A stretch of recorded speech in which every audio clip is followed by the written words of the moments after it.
Voilà, bande de Kobatali Mbote, bonjour, bienvenue dans l'émission Nabiso Merci Docteur, Yamokolo Lelo. Lelo, tozali libanda à plateau. Toza a na kati ya centre neuropsychopathologique de Kinshasa ou abengi na mokuse CNPP a ande na kati tozo tourner émission Nabiso Merci Docteur. Na mokola lelo to yambeli bino docteur Jean Ikanga na ko présenter azali neuropsychologue azali p professeur d'université en tout cas na mokuse na ko yebisa bino te professeur azali ko tangisa ba université ebele na mboka o notamment azotangisa kuna na université catholique de Kinshasa pe libanda ya mboka na ba université kuna na États-Unis ainsi que ba ope bakendaka na Europe beaucoup tapé le docteur Jean Ikanga topé professeur kuna na université catholique de Kinshasa zali doyen ya faculté ya médecine kuna mais kasi awa to yambie lokola munganga to yambie lokola munganga lokola neuropsychologue tokosola na mokola lelo na merci docteur alelo bokono oyo ezali kokomisa batu mingi batu ba confondara ngona liboma kizengi azanga maele toko découvrir biso nyonso maladie o babengaka mingi maladie d'Alzheimer ezali nini. Mois de septembre ezali sanza o ba consacré yango uniquement pour la sensibiliser ko beta mbela penza mingi na population topé na communauté ba découvrir maladie wana ezali lolenge nini et se manifestaka ndenge nini ba conséquences nango est-ce que traitement pe ezali pour na ko récupérer ba bazali ko bela bokono wana et puis ezoka bat na mbula nini. Voilà mituna na ebele na mokolo lelo tokosola na docteur azali pe professeur Jean Ikanga na pesi mbala moko mbote professeur mbote mama journaliste lelo to yambio na émission na biso merci docteur lelo tozali kosola maladie Alzheimer bino bazali ko sala ba recherche maladie yango vous allez kokoba ko sala ba recherche ba étude ko approfondir le lengeni ne sengeli ko mema ba solution pour na koluka ko soit ko éradiquer maladie yango topé ce qui moto azali touché nango azwa traitement le lenge sengeli pambate toye koyoka ke maladie yango epesaka pe moi soni ezali pe ko mema moi passe na libota ezali pe ko mema to bengaka na français stigmatisation donc bato bazali ko tiabino mopandi moto azali ko bela yango mais yamboto kota na mama alika mwa maladie yango pambate ezali ko toucher cerveau ya mutu soki tokoyi koyeba mwa anatomie ya cerveau ezali lolenge kani. Alors merci na mutu na kitoko oyo tuningai maladie d'Alzheimer na loba boye liboso moto amonaki yango ambala liboso abandaki nango ezali oyo kombo ya maladie bapesi Alzheimer. Ezali docteur Alzheimer yende moto liboso azalaki na patient moko patient wana et d'ailleurs makambo ebandaki liboso ezali oyo tokobenga ba trouble psychiatrique azalaki na yango. Alors azalaki lokola bato balelo bakoloba patient wana azalaki lokola zana liboma alors tango patient wana kufi ba juste cerveau na ye ba ke kotala yango tango batali cerveau na ye ba découvrir que ezalaki libomate ezalaki maladie mususu oyo maladie oyo ba pesa ki kombo nango Alzheimer. Alors na mutuna na yo ezali na cerveau alors na cerveau na biso na kolakisa yango kitoko tala esika tozali awa ezali partie oyo litoi na biso ezali to bengi yango lobe temporal. OK na kati kuna na lobe temporal ezali na partie muke to bengi oyo hippocampe. Alors hippocampe ezali esika ezali ko enregistrer ba information wapi mémoire ezali. Alors maladie Alzheimer ezali maladie oyo ezali ko bandira surtout na côté oyo ya litoi na biso ezali na kati kuna wapi hippocampe ezali.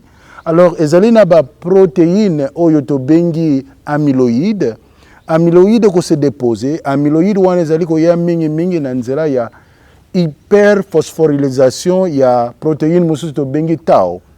Alors yango wana ko se déposer pendant plusieurs années et ko détruire ba neurones ezali na mutu na biso surtout oyo ezali côté ya hippocampe na yango wana soki moto ba neurones ezali détruit ba neurone ko se communiquer lisusu te bo ebongi puisque ba neurone avant que to be information oyo nazali ko pesa yo avant que natuna yo na yebisaki yo nini il faut ba neurone se communiquer.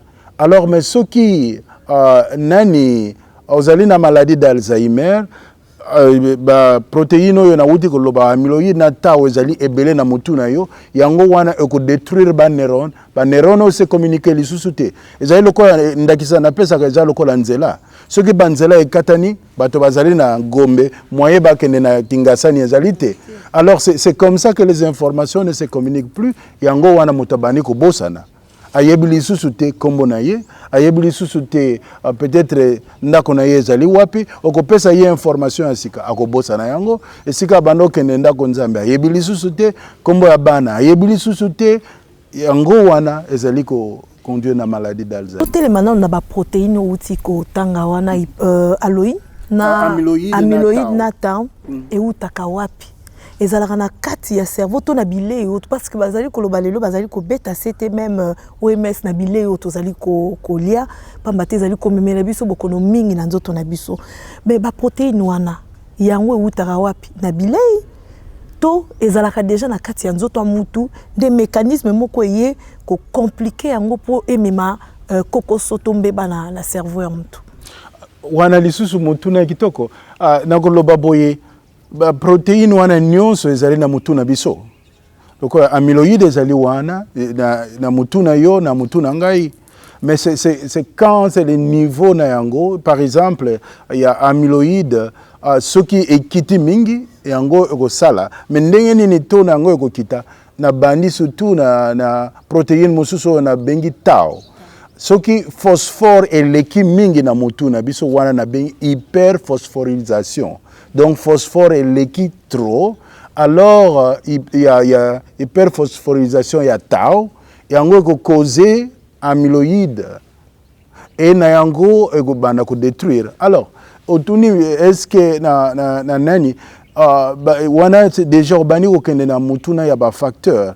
Alors ça veut dire on a remarqué que bato bazali ko lia nyama ebele kolia nyama ebele koki ko conduire, OK, et loko mosusu ba to lobby bato yo batangi mingi te.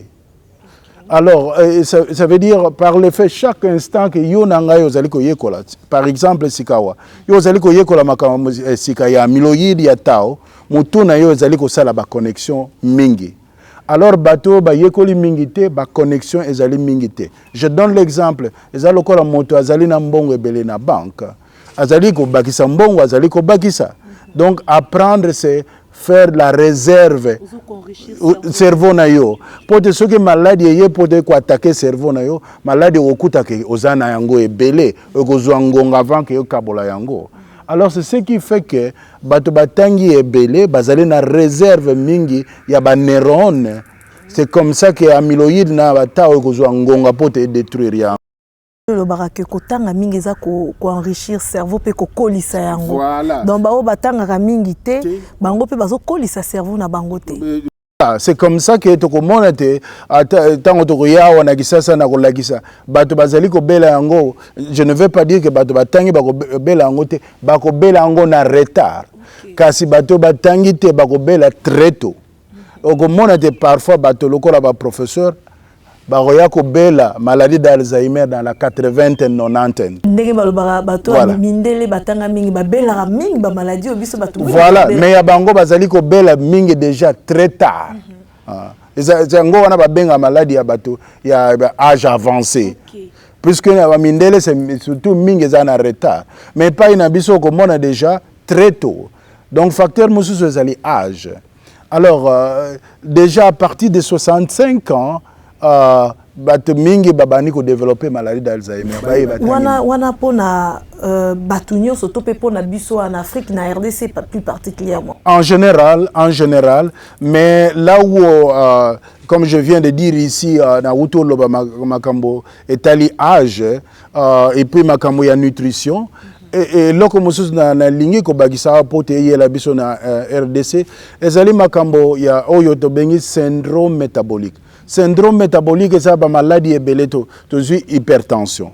Bato bazali na hypertension ebele, bato bazali ko bela hypertension bazali ko soigner yango te. Awa na kisa c'est comment muto azana problème attention. On na melana ngai kisite na ko melana ngai karamai. Mais mai ne soigne pas l'hypertension. Bato bazali na diabète. Moto asali AVC. moto awa na kisasa koma ke la kisaka ozana mbongo ya munene. Or munene zali prédisposition pour ya démence ya maladie Alzheimer. Alors na syndrome métabolique wana soki obandi na yango suka na yango soit okoki kozwa AVC, démence vasculaire, okoki kozwa démence ya maladie ya Alzheimer. Wana eloko mususu ezali ko mema biso na démence ya Alzheimer, ezali pollution ya environnement. Alors surtout na Kishasa mokilinga na uti na kalanga mena sepeli na mopepe kuna kitoko. Voilà. Soki ozali en dehors ya Kisasa komona mopepe za kitoko penza. Mais soki ozana Kisasa mopepe zali mabe. Alors pollution wana ezali ko bebisa penza mutuna biso. Alors yango pe ozali ko causer maladie d'Alzheimer. Alors eloko mususu ezali ko causer maladie d'Alzheimer, c'est la dépression. Omoni dépression ezali maladie ya basusi. Biso nyonso awa na Kisasa basusi. Po mbongo ezate transport nini basusi alors na butu to lara bien te. Alors la dépression est un grand facteur ya maladie d'Alzheimer. Ce que ezali alors biso atoki ozana problème wana ya souci tokena ko tala docteur te aya ko loba ngana zana dépression nga soni nga na kene na CNPP ba ko loba ngana bela maladie liboma. Alors tozali nga moko pona batama boma te. Mais c'est ça, c'est na kamwe tozana na kati ya pédiatrie nazo kamwe tozana na kati ya centre neuropsychopathologique na pédiatrie ya CNPP. Donc awa basonyaka ba maladie nyonso eza lié na mutu kaka liboma te. Voilà. Ba maladie eza ebele. Voilà, donc dépression ezali moko ya maladie ezali ko causer. Mais ici li wanate kaka na dépression, mais loko mususu ezali au très fort pa inabiso ezali komele masanga. Ah, ok. L'alcool faut bête la mosete. Vraiment. Na ba diversité ya masango to. Oui, après na Kisasa bato baloba zana souci na tongo déjà zomela bière et puis la consommation exagérée d'alcool ou bien il y a fumer ezali ko causer peu nani maladie d'Alzheimer. Alors eloko musu na lingi ko bagisa très clair pour te bato balanda ezali oyo ce que nous appelons l'isolation. Isolation ezali nini nous sommes déjà fait ndenge nzamba kelabiso, nous sommes des êtres sociaux. To lingaka to zana batu na lisanga ozaka kayo moko zana wana ememaka maladie d'Alzheimer. Et surtout on a remarqué les études qui ont été faites batu ba bazala kabango moko comparant na ba marié souffre plus de la maladie d'Alzheimer que ba bazala na lisanga. Et c'est pourquoi au Monique en Europe une des choses c'est batu bazala kaka bango moko ce qui est ici. Mais en Afrique c'est le contraire, tu vas voir la personne âgée bazali mingi na famille. OK. Donc wana isolement ezali quelque chose ezali. Mais aussi un autre point na lingi ko bagisa ezali oyo to bengi traumatisme. Alors traumatisme ezali ya ndenge na ndenge. Traumatisme par exemple soki na kwei mutu nanga ebeti libanga. Alors wana ezali traumatisme, mais ça na traumatisme mususu okoki kozwa oyo outi ko kufela mwana kufela mobali. Ça c'est un grand choc na mutu ezali choc pe ba traumatisme ya ndenge wana mingi mala tozongi mwa mukie na mwa sima pamba te tokotaki mbala moko la ba facteur vu te bandaki ko évoquer o to bengi ba protéine o esalaka ete mutu to cerveau to pe conscient intellectuel ekola to pe ekolaté yango sala ke to kota lombango na ba facteur de risque ndingo uti ko tandela biso yango mais tozongi mwa mukie o to bengi na français ba cause beba nini sala que mutu abotamaki malamu akomi na mbula ndingo lobi 65 ans 65 ans akomi kobela maladie ya Alzheimer nini sala kapinde favoriser kawana bien ko uti ko évoquer kolia mais na mutu liboso kuna lobaki ete malade ngo ezalaka te mbala moko zwe bandi ko se manifester donc ezwaka temps ya ko évoluer na kati ya mutu bambeba nini penza population bazali kotala biso bayeba bakoki ko retenir ceux qui par exemple dans une hypertension ngo pesi ndakisa awa déjà na bandi ko benda malade wana na nzoto na ngai. OK, alors eloko na lingi ko loba na ndenge olobi na lingi na pesa lokola be étape. l'ingénieur pèse lokola étape.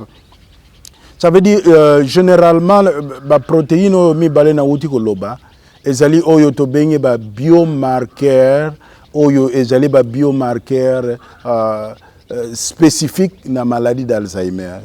Alors ba biomarqueur wana ba protéine wana ezali amyloïde et ezali protéine tau. OK. Alors la protéine wana ko banda ko se déposer à partir de l'âge de 50 ans. Vers 50 ans très tôt bani ko se ko micha na mutu et surtout lokola na uti lobawa na ba facteur oyo na pesa ki. Alors bani ko se déposer na mutu mais il y a aussi des facteurs génétiques. Ezana bato mususu déjà papa na maman génétique na bango ezali prédisposé na yango abandi yango wana toko benga yango maladie d'Alzheimer génétique et familiale et banaka très tôt maintenant côté to pesi aspect héréditaire voilà oui. Donc mutu musu azo bénéficier lokola tata na maman ba belaki yango bana baboti pe moko na bango to pe bango pe ba ko belango. Alors donc à partir de 50 ans et bandi malembe ko se déposer na protéine yo na mutu ya moto. Alors malembe wana mutu azali malamu koki komi ebati azosala musala na boye bongi. Alors à partir ya obandi okoma na ba 60 ans okomona malembe mémoire ezali malamu mais abandi ko bossa na mingi. Esika natika ki fongola esika rendez-vous kisi na senge na mela mais il y a azosala musala malamu. Alors wana okomona ke mutu azali malamu mais wana bandi oyo to bengi trouble neurocognitif léger puisque maladie d'Alzheimer ezali lokola na uto loba ezali ko simba mutu et na mutu ezali ba fonction cognitive ezali mayele ezali donc malembe ba fonction cognitive mayele fonction cognitive a liboso e bandi ezali ya mémoire. Alors wana mémoire bandi ko toucher wana no ko continue ba trouble de mémoire. Oui wana na ba trouble oui fongola wapi wana papa zo chama kele osana kelo mais achaki ne wana te abosa les places achaki. Alors wana mama ko yakoloba ingana chaki fongola awa benani na chaki na tikaki mbongo awa mais or peut-être atikaki yango epai mususu. Alors donc wana bandi na ba trouble neurocognitif léger wana zali na no démence te. OK.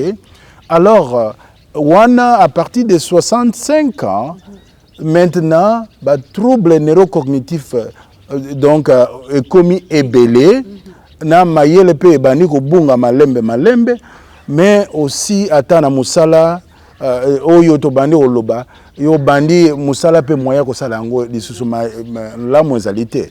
Alors wana to bani ko benga sika démence et moko ya démence comme oyo ya Alzheimer. Alors na wana liboso puisque wapi bato bazali ko benga bato bandoki jusqu'à ce moment là ça va encore puisque à ce moment là ozali na noter na ba trouble nerveux libanda te ndeza bobimio mama moko akoya ki na nzete mingi na Kishasa biso ezalaka bato bakoya na nzete. Oui. Donc à ce moment-là encore aux alités na ba symptômes neuropsychiatriques lokola to bengaka. Wana nano ozali malamu ça veut dire ozali ko bosana et puis okoki ko sala lisusu musala malamu te mais ozali nano na ba trouble neurocognitif majeur symptômes neuropsychiatriques te. Alors ekokende yo na ba 70 ans bani ko mata lisusu puisque nani obani ko détruire kaka awa esika na lobaki te et bani ko yana liboso. Alors liboso na biso le lobe frontal ezali esika ezali ko contrôler na ko loba nini na ko sala nini na ko par exemple sika wanga na zo loba na yo nazali ko loba monini na sangeli ko loba puisque nazali liboso ya na yo journaliste bato bazali ko yoka ngai puisque partie ezali malamu nazali ko contrôler yango lobe frontal.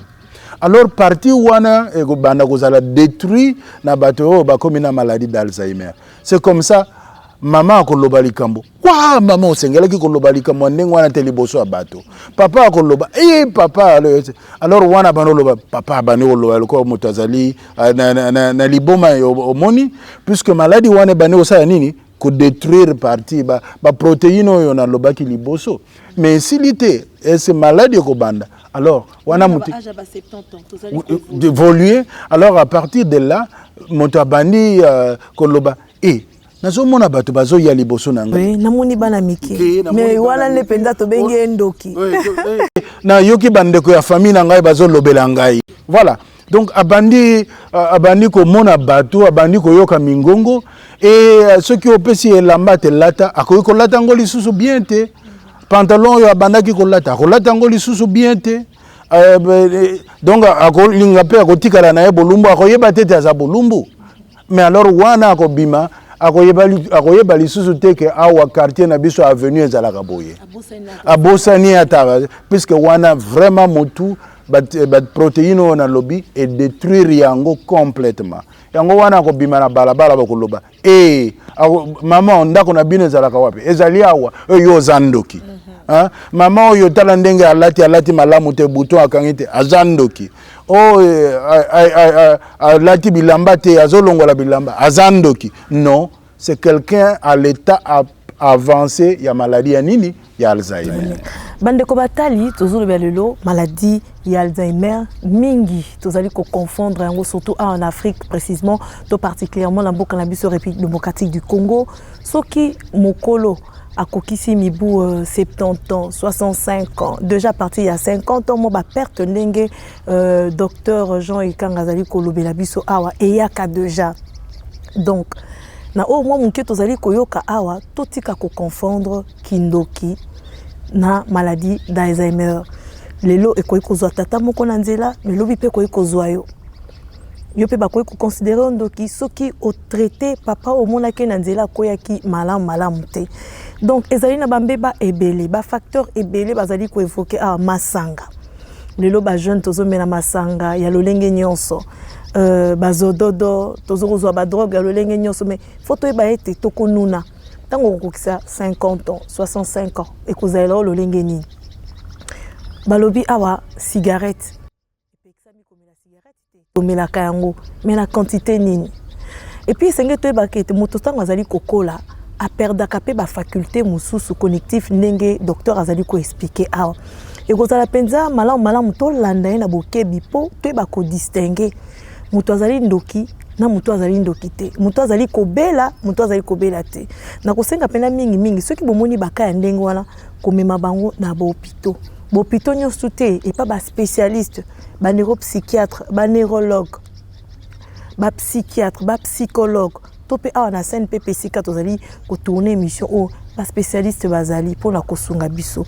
to kotala mingi na mikili ya poto ezali paso mona bakanga kindoki est-ce que bandoki na poto bazala raté mais mundela epi ko distinguer maladie na o ezali spirituel mais biso nyo soto sangisaka na ebete bozali baike belé na banda ko bozana ba situation ndenge docteur azali ko détailler bozara na koko na bino na ndaku bakoko bamona makambo surtout ceux qui jouent wana pia ke koti na ndaku bakangi ndoki koko poko eko fanda awa mingi na bakoko bomona abandi ko sala ba sel na nzoto akoyi komi subela inconsciemment indépendamment de sa volonté nzoka maladie déjà et s'installe qui déjà à l'âge de 50 ans mais ali ko évoluer progressivement wana tozali ko ka ba étape à Liboso à l'âge de 50 ans, bah ko détaillé à l'âge de 65 ans, à l'âge de 70 ans, démence et koti, bah perte ya makasi, kozanga boyebi, kozanga kolate lamba, koboya kozala bola muna bat, nyonso wana, mais kasi docteur Jean Ikanga toko sala lolenge nini,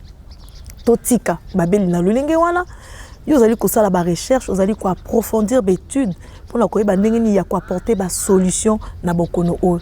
Solution ezali nini? Oui, maman journaliste, merci na mutuna kitoko na to sengeli ko sala boni et loko liboso na lingi ko loba et to sengeli ko yebake jeune oyo to zali lelo ndenge se to koma mukolo loko to outi oloba keba ozolia nini keba ozomela ndenge nini keba ozotambola ndenge nini poko vieillesse na yo kozala sendenge wana soko bebisi nzoto lelo na masanga na nini ekoya tango koma yo mukolo et soki ozali na chance que au vivre encore mbule bele mukolo na yo kozala pasi ya koleka donc tokosala ndenge nini ça veut dire prenons soin de notre jeunesse na oyo tozali kolia na oyo tozali komele alors surtout na côté ya kolia betude ezali koloba mingi kolia mingi ndunda ezali kitoko, kolia ba fruits ezali mingi bien, kolia poisson. Parce que poisson ezali na oyo to bengi oméga 3 et oméga 3 ezali pour na cerveau ezali ko protéger, ezali moko oyo ba docteur bazali ko pesa pour na bato bazali na maladie Alzheimer. C'est surtout pour ya mémoire. Donc na yango kolia nyama mingi te mais kolia nani wana ezali très important. Et loko mi balé na koloba très important pour la prévention ya bato ebele bazali ko sala ezala na poto mikili mususu sport. Le sport est très important pour ya motu na biso. Kaka motu te pour na motema pe pour ya cerveau ya biso bongo. Na yango wana to sengeli ko sala sport ebele. Et loko mususu très important ya bato ebele bazali ko sala ezali oyo na uti ko yebisa kotika bongo ya yo ndenge wana te sango yekola quelque chose. Les gens sont toujours anakenda classe ici là na zana mbongo te. Non, awa makambo nazo lobezali te ya makambo ko sala classe.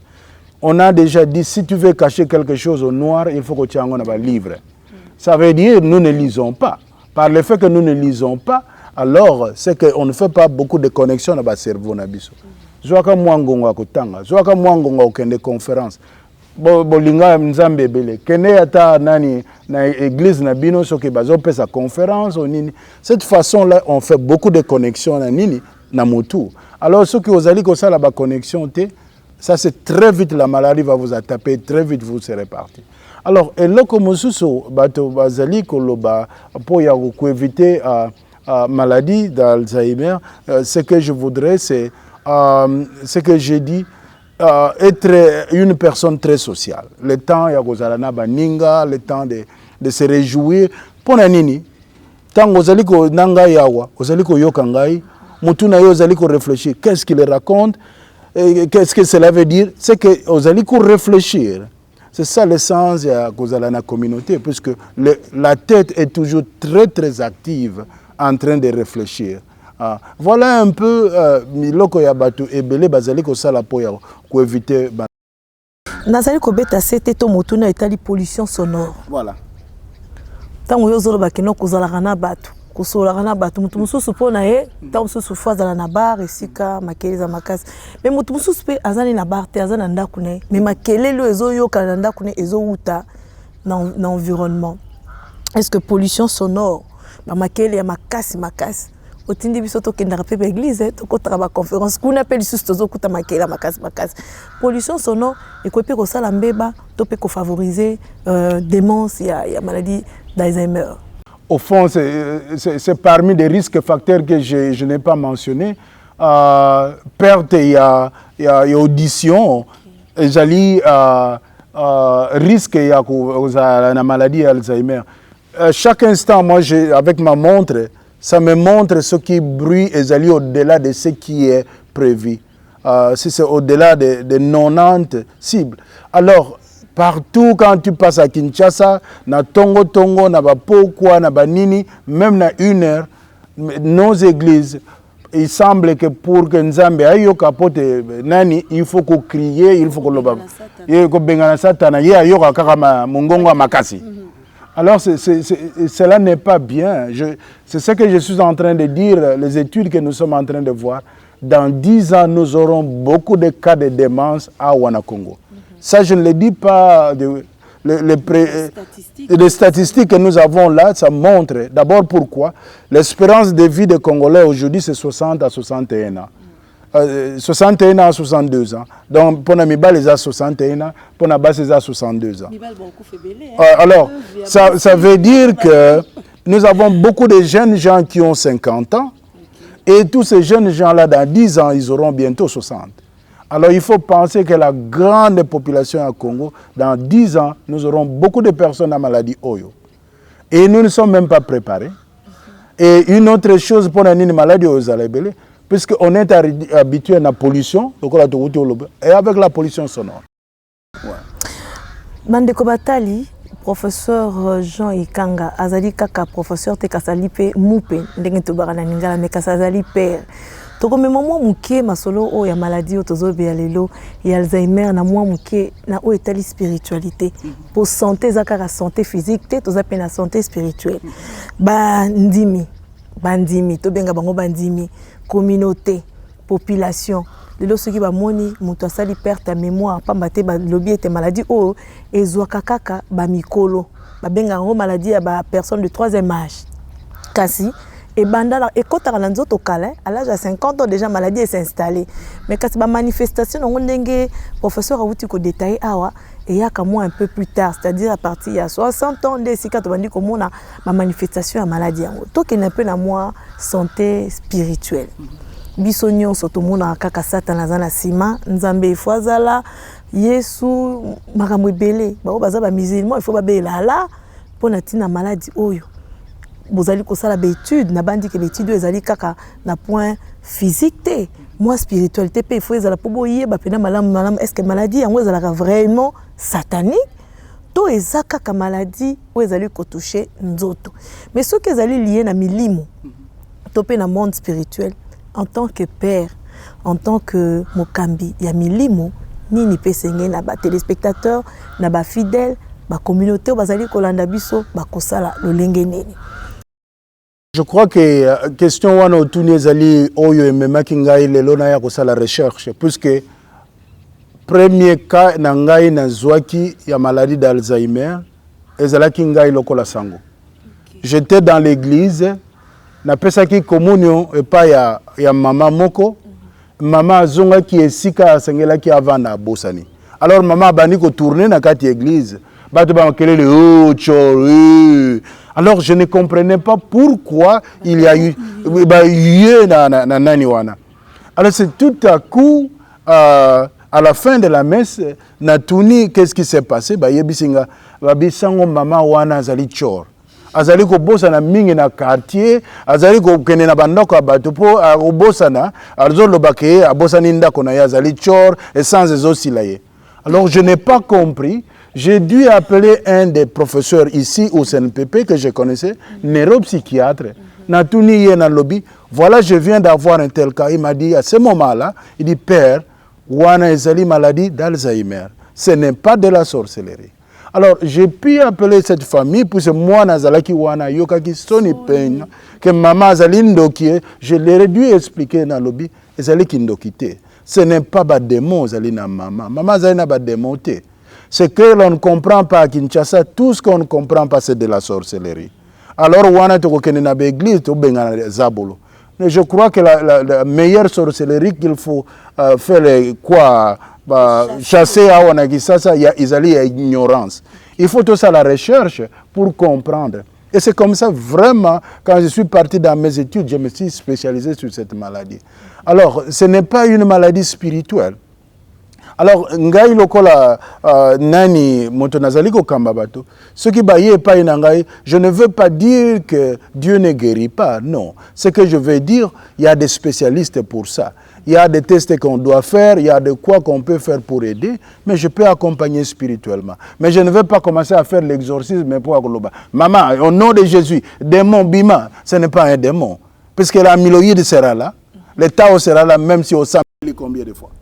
Donc c'est to kene na traitement voilà. Na mabondeli voilà. Nzela moko bandeko batali numéro na biso za l'afficher un moment de votre écran sur la préoccupation okoyi kotinda message ozana mutu no kope kotuna pambate biyanope ekolanda mais kasi le professeur azali disponible mais kasi professeur docteur spécialiste ba famille o bazana bakawana toli nini okoyi kopesa bango basala lolenge nini pona kosunga mobeli pe pona kosunga libota opesi ndakisa malamu ba mwana ya mama wana ayoka kisoni tanga yoki soni heureusement ozalaki wana pona ko accompagner bango mais na balingoma mususu komona bakobenga na bango pe famille mobimba bozo bebisa église bokende na quartier soni elati bango mais na ba mabota o bazali na bakawana esenge na bango kosala lolengeni. Première des choses na lingi ko loba na ba famille bazali na bandeko bazali na plus que 65 ans 70 ans et surtout je vais le dire ici surtout ceux qui a commis à 80 la probabilité parmi bato mibale bazana 80 ans oyo akozala na Alzheimer ezali à 50%. Ça veut dire ceux qui tozana bato mibale bazana 80 ans moko azali na maladie d'Alzheimer. Ça veut dire les lots ceux qui ozali na papa na yo azana 80 monté, ozana belle-mère na yo azana 80 monté, beau-parent na yo nani fani na yo papa o nani noko yeba que chance ezali ki akozala na maladie wana. Alors, la première des choses na lingi que batuba yeba ezali kindokite. Le plus l'âge avance, probabilité à na maladie ou ezali. Alors boyo kalisu su sonité et puis na lingi ko loba na population, ceux qui ezali na moto omoni papa na maman abungi nzela azali bien te kokanisa tete ezali kindoki. C'est une maladie, ça veut dire protéine oyo na wuti ko loba ba amyloïde. C'est déposé dans depuis pendant très longtemps et détruire rien. C'est ce que je voudrais dire. Alors, là comme je dis que ceux qui maman na papa a développé maladie mémoire na perdre, zola tabilamba les sous bien te, koki kolia les sous bien te, to benga par exemple à neurologue, le cas médecin oyo ba bengi neurologue, bango bazali vraiment spécialisé na maladie wana. Bako salisa yo neurologue, ba neuropsychiatre, centre lokola CNPP, bango awa ba docteur bazali awa tozali ko yekolisa bango ndenge nini ko soigner maladie wana. Alors par exemple ngai nazali ko sala recherche na yango. Nazali na clinique on a lobi zali clinique ya mémoire. Nazali ko consulter na SMK po ya kotala batu bazali na maladie wana. Donc ça veut dire ko benga clinique de mémoire et là to ko sala ba test ebele pote to yeba ndeko na yo azali na maladie wana na niveau nini. Et puis eloko mosusu ezali te il faut famille ezala na koyoka oyo batu mosusu bazali ko loba te stigma wana o azali ndoki non boyeba ke ezali kindoki te ezali maladie. Donc, totikala na stigmatisation oyo ya batu mususu bazali ko pesa te. Voilà un peu en quelques mots. Voilà bande ko batali lolenge docteur Jean Ikanga zali ko loba yango ba personne atteinte d'Alzheimer bazana posa ya soutien ya communauté pe bolingo pambate bolingo pe ebiki saka mutu muso omona ba pese na nokisite mais lokola totalisi bolingo ke to linga kae azali papa nanga azali maman nanga azali bokilo nanga ba bokilo ba mema ba mona makambu. Nayambaki mama bokilo na nda kutala komi ba msusu na yo quand même liso mama bokilo azui sani abosani keza vase te asali toilette na sani donc moto epeli. Or ezali ba maladie neurologique ou ezo senga traitement na yango tozali kotuna munganga est-ce que traitement ezali pour prévention lobby na o etali kolia mais prévention pe na o etali na médecine ezali pamba to évoquer qui peut aspect génétique ce qui traitement ezali les bons traitements to kolandisa yango na prévention to landa bituna autozali kotuna docteur comme ça biso na banda kote bandenge ni bakoyi ko soigner pe ndenge ni tokoki ko kima yango ba o bazali na moto na katel bota moko abela déjà malade wana pona biso ba to tikali to kosala ndenge ni pona ezwa biso te yango ba bengi prévention. Voilà. Alors, merci pour notre kitoko ya makambo tali traitement. C'est vrai pour na traitement na lingina zonge la lisusu oyo na utaki ko loba pote bato ba comprendre le traitement. Na uti ko loba ke maladie ba amyloïde na batao e banaka à partir de 50 ans. Et à partir de 50 ans, 40 ans, ozali na no gène na yo maladie wana ezali ba amyloïde wana bandi ko détruire le cerveau. C'est après 10 à 15 ans que y a une maladie ko bimela yo. Ça veut dire qu'elle salit déjà dégâts avant que la maladie bima. C'est ce qui complique le traitement. Donc jusqu'à aujourd'hui, tu as un traitement oyo ezali kaka po esali sa moi moke mais traitement pour ebiki ça complètement tu as na ngote.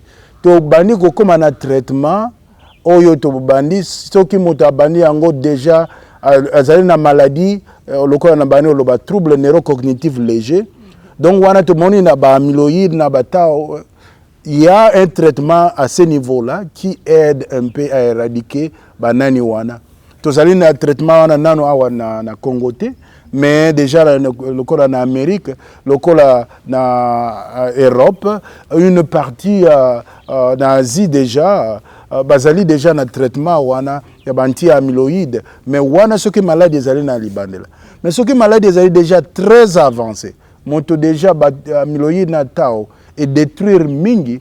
Alors, ça devient très difficile vraiment pour des guérisons complètes et zala. Voilà dans ce cas, bossa la calolingi ni pas baté bozo continuer l'étude. Bokosenga la famille basa la nini ba boaka ba malade na bangoto nini pena sengeli kosala soki et comme un stade au moins que tu as kobik sa mutezali sous. Bon, jusque là ce que l'on peut faire c'est juste accompagner la personne au dernier moment puisque nous jusqu'à aujourd'hui ce que malade est déjà une étape. Oyo to bengi modéré na sévère, ça veut dire étape ezali moto azali ko yeba lisusu te ye azanani abosani bana abosani ke azali wapi yebi ko lata lisusu bilamba te azali ko misubela na bilamba makolope akoki ko bouger lisusu malamu te. L'étape wana est comme très sévère, c'est vraiment très difficile pour nous soigner.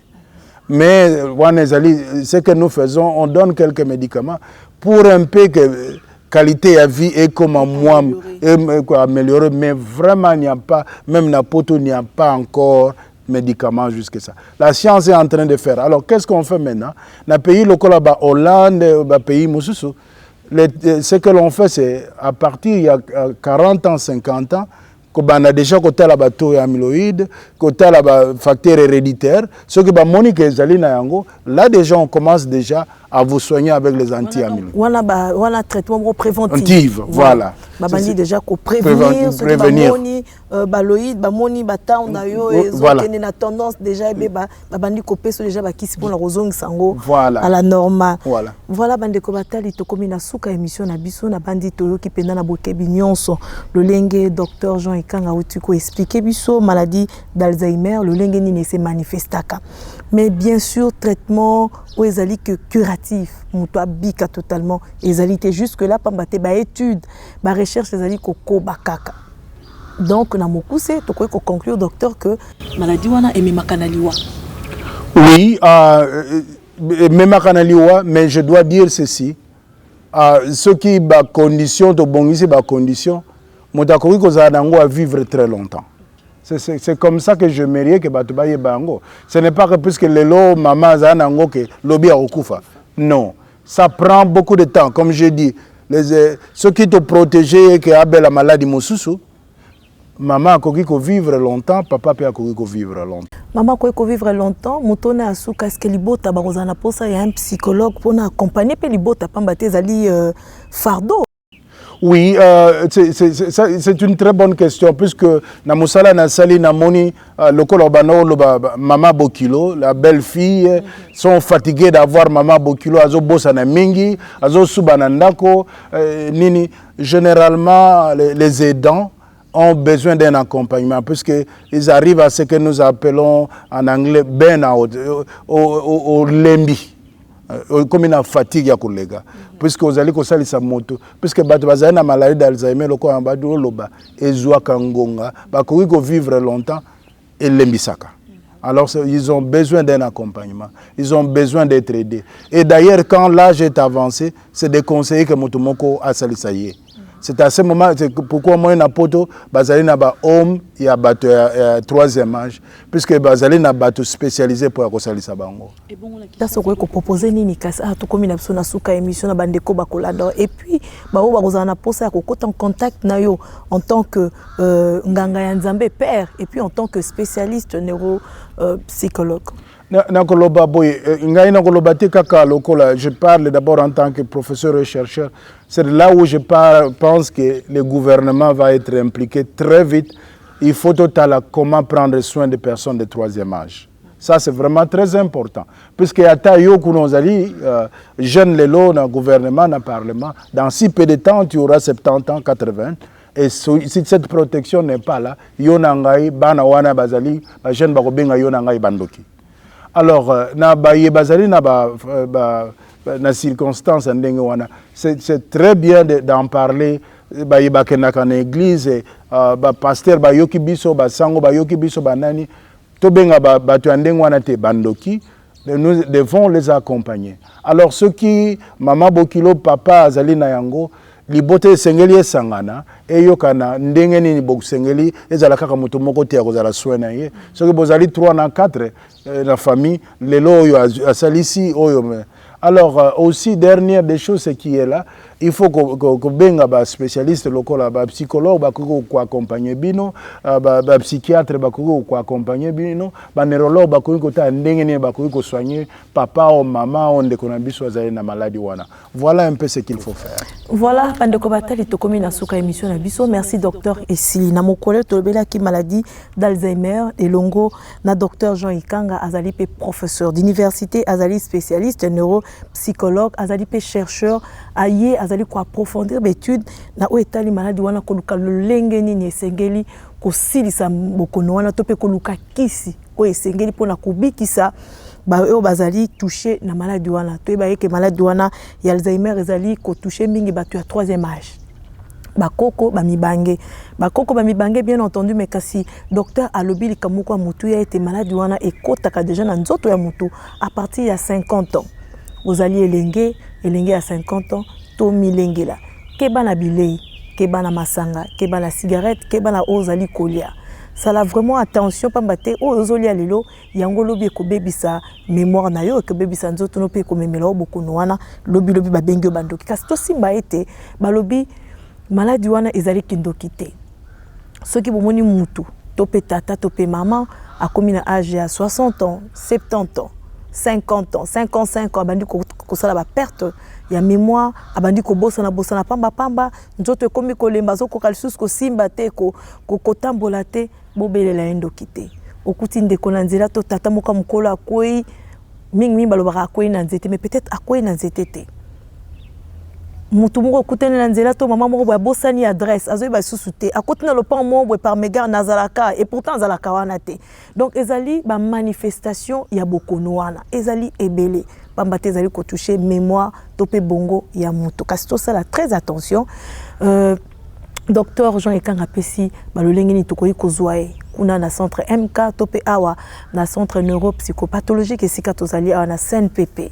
Beaucoup ikoya awa beaucoup kutana bango pour na base de prise en charge ya ba maladie ya lolenge wana yo zali na tata to zali na mama to pe bokilo na yo omoni azali na problème wana ko belela endo kité si munganga lobi nini cerveau nyonso ezalaka o ezwaka bilei te yango pe zali prédisposé ya ko bela bokono wana bilei ya cerveau ezali kotanga bilei ya cerveau ezali ko apprendre ezali lecture to la sabana kotanga biso moko pe to zalaka tango nyonso kotanga ka ba bouquin kotanga ka ba revue kotanga ka ba journaux o ezalaka ya kokoma ba livre et ko nourrir davantage cerveau na biso to suki apola mokolo lelo na bandi ete bozala ki ebele bolandi biso na banda kona bino na ba centre hospitalier bisika yike pe libanda ya mboka na biso RDC to komona mbala sima na pesi merci une équipe technique et accompagner biso na moni le réalisateur Ogi Mabila o azalaki na biso et puis Jimmy Betoko o asimba ki ba caméra na pesi pe merci na régie kuna na Isaïe Kavoul ainsi que na Caleb Mukendi to mona mbala sima. Merci docteur Jean Ikanga. Merci maman.